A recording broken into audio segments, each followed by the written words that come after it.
is Vaidya Ramaprasad. Telemedicine.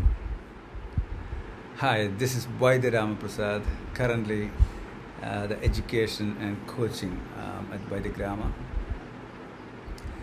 Studied Ayurveda in 1980s, practicing for the last 30 plus years, developed a bunch of techniques for improving Ayurveda practice. Telemedicine is a topic. When you look at Ayurveda, I don't know whether it is 6,000 or 60,000 years after talking to Australian Aborigines. I think it's more than 60,000 years old. The principles, that is. I think Ayurveda was designed in such a way that it's like ever new. Once you use bricks and cement, steel and glass to build a house, you can't really change the wall unless you cut it or break it. Ayurveda is not like that. Every aspect of Ayurveda is modular or Lego-like. You must have come across Legos. You can make a house, undo and take all the pieces apart, put them together into something else, something different. Modular means you can put the things you need and make a system. Ayurveda is exactly like that. The principles like etiology, for example, it's almost like the masters decided to grab a couple of dhadus, one or two doshas, maybe three doshas, and a bunch of channels and an organ, and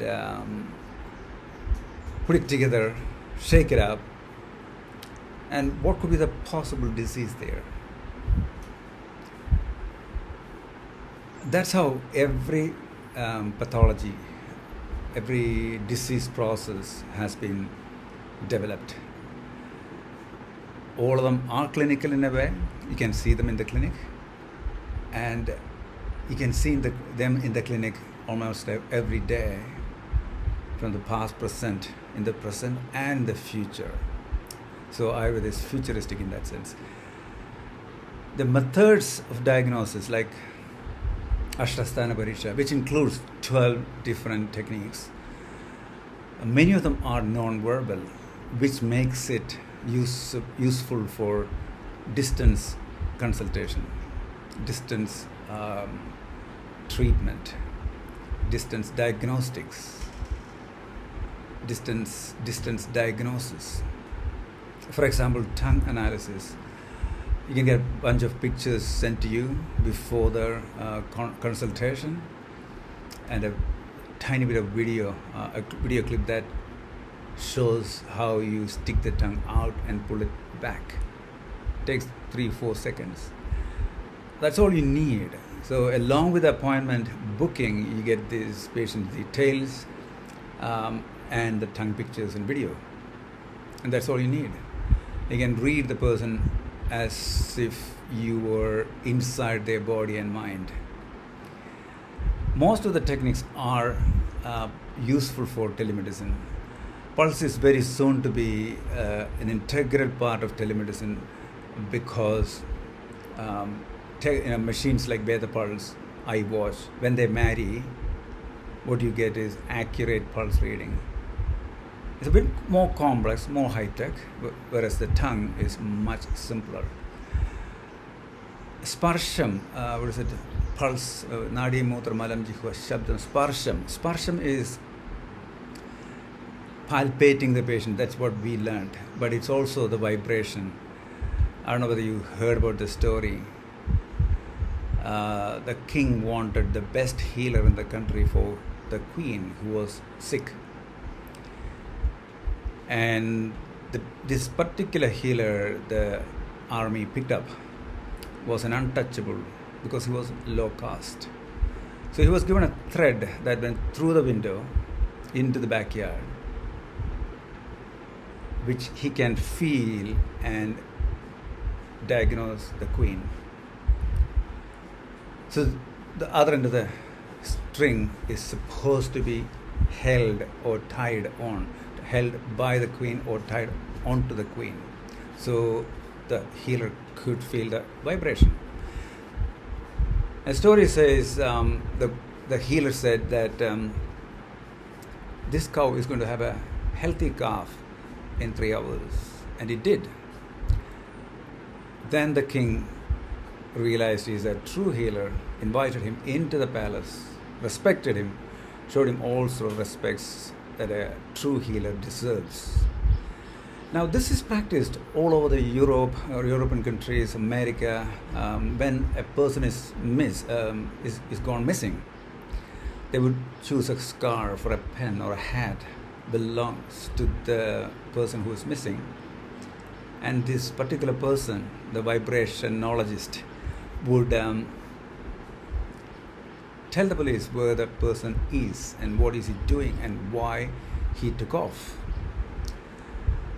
If someone can read the person's life by touching a scarf or a pen or a hat,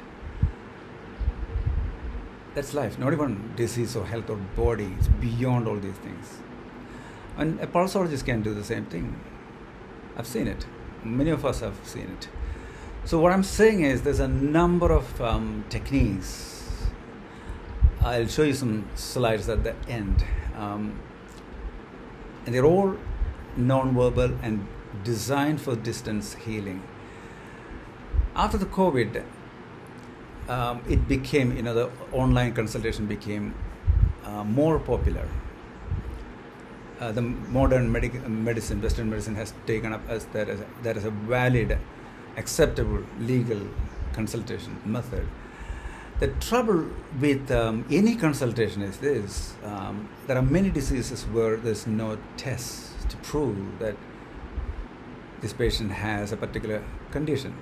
So how do you know? How do you treat a patient because the patient said so? Like fibromyalgia, migraines, pains, even arthralgia kind of conditions. How do they? There's a bunch of diseases that there's no test.